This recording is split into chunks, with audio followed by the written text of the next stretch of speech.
I'm really excited to be here and to present on some of the work that I'm particularly interested in, which is the political participation and public opinions of racial and ethnic minorities. So I'm going to be specifically talking about the potential impact of asking citizenship status for racial, ethnic minorities and immigrant communities. So by now, we're all experts in sort of the history of the citizenship question, and we've heard from the two previous presentations, Barbara and Jim, that the citizenship question has been asked and has been asked over time, but it's been asked in different ways. So in previous times, it's been asked the total count of people who are non-naturalized foreigners, and then sort of the question has taken different forms, and it's been asked in not only the census, but in more recent times is asked in the ACS. The actual citizenship status question stopped being asked in the 1950, and after the 2000. After 2000, the data collection on citizenship has been via the American Community Survey. So as it was previously mentioned by some of our speakers, there's also some history and contentious history as to how this census and citizenship data has been used and has been shared with other government officials. So we know there's evidence that the census has cooperated with government officials in sharing the data, in sharing information of individuals who lived in large Japanese communities, and in particular also micro-level data, so individual-level data of individuals who were of Japanese ancestry who lived in DC. And these individuals were targeted, which then was led to their internment during World War II.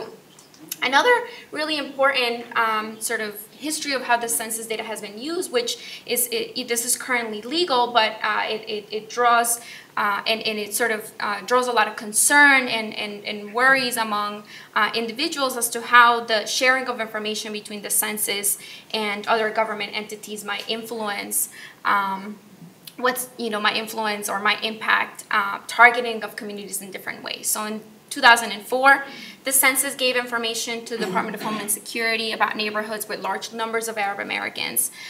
These were zip code level breakdowns of Arab Americans organized by country. Again, as I mentioned, this is legal, but there was serious concern as to how this was going to be used, particularly given the fact that this was in the aftermath of the September 11 attacks. And there had also been a lot of backlash against the Arab American community. And so with sort of this history in the backdrop, it's important to understand why these previous episodes are of concern to how racial and ethnic minorities might feel about answering the question on the census, and what their fears and hesitancy to answer such question might be given such history. So I want to point out that immigrant minority communities are living in fear, and this is sort of the current state of affairs. They're experiencing daily discrimination, threats of separation, detention, and deportation, and not just threats, right? They're actually living through this in the current times. And so they've already been targeted, and fear is alive, right, among these communities. So we've seen an increase in the arrests, immigration arrests since 2017. It's been an increase of 30%. We've seen that the travel ban of individuals coming from Muslim-majority countries, it's still happening. And we've also seen that immigrant communities have been targeted by the Department of Justice as it attempted to rescind the deferred action for childhood arrivals in 2017, which this program allowed undocumented youth to have a reprieve from deportation. And so the fears are real because there's been actual targeting of these communities in the current administration. And I want to present these quotes because they really speak to the fear that I'm talking to you all about. I can tell you that these communities are targeted, but there's no other way to really understand what this fear is like among racial and ethnic and immigrant communities. So here we have a quote from Carmen Guevara. She's a 46-year-old woman native of Guatemala. And she's answering this question. She's asked, right, and this is after it was announced that the citizenship question was going to be added to the 2020 census. So she was asked, what would you do? Are you going to answer? And she said, I would never answer because I don't have papers. Obviously, I'm afraid, and I have a son, right? So there's a serious concern and fear among immigrant communities that this is going to have repercussions, and there's going to be a backlash. And they're afraid not just for themselves, but for their families. Another individual who was asked what he would do and whether or not he would answer the census, right? And so even though we're hearing about how the census is having sort of innovations in finding better ways to ensure that we have response rates, right? Individuals are also going to be afraid of people coming at their door, right? So even if we try to address some of these low response rates via recontacting and via in-person knocking on their doors, individuals are going to be afraid. So Cesar, when asked about the 2020 census and the citizenship question, he said the following. He said, I know that no parent in my neighborhood is going to be opening the door for anyone doing a survey, right? So Cesar speaks to this fear of government entities, government officials, and having contact and being fearful of anyone coming at your door. Because usually the people that are coming at the doors of many of these immigrant households is immigration and customs enforcement. So I want to point out that, that the fear is not only among one racial and ethnic group, it's among many groups. And it's because the sort of issue of immigration and being undocumented or being in mixed status family spans across racial and ethnic groups. So 1 of 7 Asian Americans is undocumented, and this is something that sometimes is untalked about. We only think of the issue of immigration as being a Latino issue. But this is also something that is going to affect the Asian American population. And it's going to affect, so I want to be really clear about this, it's going to affect not only response rates of individuals who are undocumented themselves, but individuals who live in what we call these mixed status households. And these are households that include one unauthorized adult and one US-born child. So we see that there's a large population of individuals that are living in these mixed status households. And you know, the issue of immigration is something that, and it's sort of this fear, is it's close and it's personal. So we know that on average about 60% of Latinos report knowing someone who is undocumented, either a family or friend, and 1 in 3 Latinos report knowing someone who has faced deportation or detention. So these are not just abstract fears that are sort of floating around, right? These are concrete numbers that let us know that adding the citizenship question to the census can have real repercussions given the fear among racial and ethnic communities. I'm going to show you some additional evidence of fear among these racial and ethnic groups and communities. So there was some pre-testing done by the U.S. Census and the National Advisory Committee on Racial, Ethnic, and Other Populations. And this data has revealed some concerns about confidentiality that immigrant communities feel. And this data was collected from February to September of 2017 and until 2017.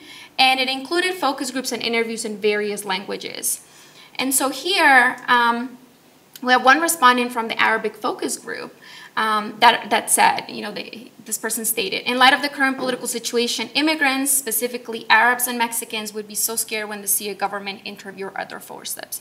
Again, this gives us additional evidence that it is not only affecting one racial and ethnic group, but more than one. And that the fear of having contact with a government employee or a field staff from the U.S. Census who's coming to inquire after you haven't really filled out the questionnaire online or on the tablet, that people are fearful. So another respondent from the Arabic focus groups argued that immigrants are not going to trust the census employees when they're continuously hearing contradicting messages from the media, every threatening to deport immigrants, right? So the political climate is something that really affects the way that racial and ethnic minorities feel about their relationship to the political system and elected officials. So when they're hearing contradictory messages in the media, right, the things that we have heard yesterday about the possibility of this executive order to end birthright citizenship, that's something that is sending the message to racial and ethnic minorities that that the government is not trusting. And that the administration does not have their best concerns in mind. Furthermore, the field staff that were conducting these focus groups and the testing of these questions, they reported unusual behavior. So respondents walked out of the interview they were having within their own homes. They were visibly nervous when asked about immigration or citizenship, and the respondents were worried about even giving like their legitimate names. And so this is some of the reports that were coming from the census staff that was conducting a lot of this pre-testing ahead of the 2020 census. I also I want to show you some really interesting and neat results that have just come my way via a tracking poll of Latino adults. This election cycle, and this data comes from Latino Decisions, which is a big polling firm that has been tracking the attitudes of Latinos as we are approaching the midterm election. So this survey asked Latinos various questions about the U.S. Census. The first one that I'm going to be showing you today, it's about their responses to how they feel about the importance of implementing an accurate count of the entire Latino population, right? So we have very high levels of agreement. 71% of Latinos believe that it's very important for the U.S. Census to implement a complete and accurate count, right? So it's, you know, adding up the varying the somewhat, we get close to 93% of respondents in this national survey believe that it's very important, right? This is something that they're also concerned about. They're concerned about an accurate count.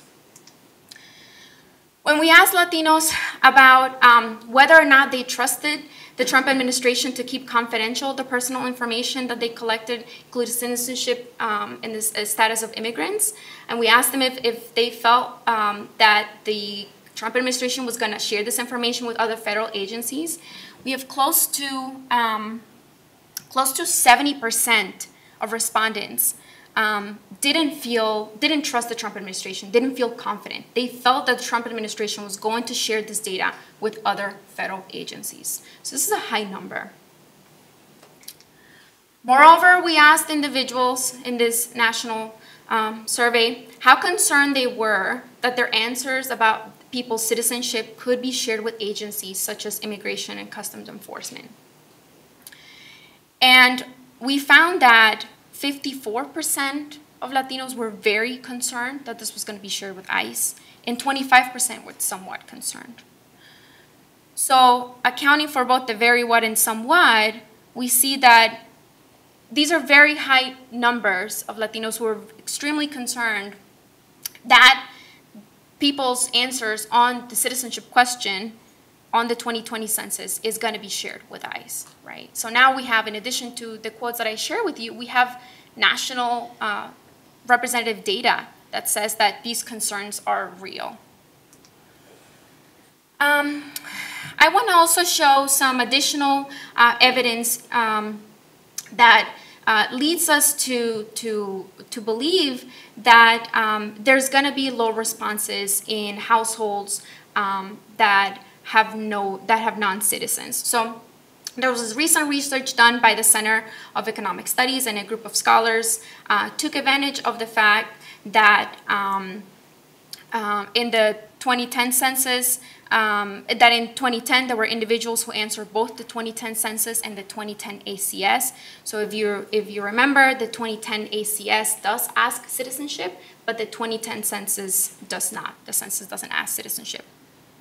So these researchers took advantage of the fact that these individuals answer both the 2010 ACS and the 2010 US Census, the same housing units. And they wanted to compare the response rates of these households to forecast the potential effect of adding a citizenship question. right? So what they did is they compared these response rates. And so they did a couple of different things. So I'm gonna try to walk through them really quick. So they calculated these response rates for the 2010 ACS and the 2010 census for two groups of households. The first group of households were households that they called non-sensitive or less sensitive, and those were the households that, based on administrative records, all of the individuals in those households were citizens. So that's these households right here. And then they calculated also these self-response rates for the households were potentially sensitive households to the citizenship question. And those were the households over here that, based on administrative records, they had at least one individual that was a non-citizen. So one of the first things that we can see from here is that there's already a higher responses rates for the census, right? So we really can't take this as evidence that, you know, individuals are sort of are less inclined to answer or are impacted by the citizenship question, because on average, both for the non-sensitive and the sensitive households, we have higher responses rates for the census. And then we have lower responses rates for the ACS. So this is probably due to the fact that, as it was mentioned before, there's a lot of engagement with community-based organizations and partnerships, and there's a big media campaign to try to get individuals to answer the survey, right? So part of this, the sort of greater propensity to answer the census comes from that, right?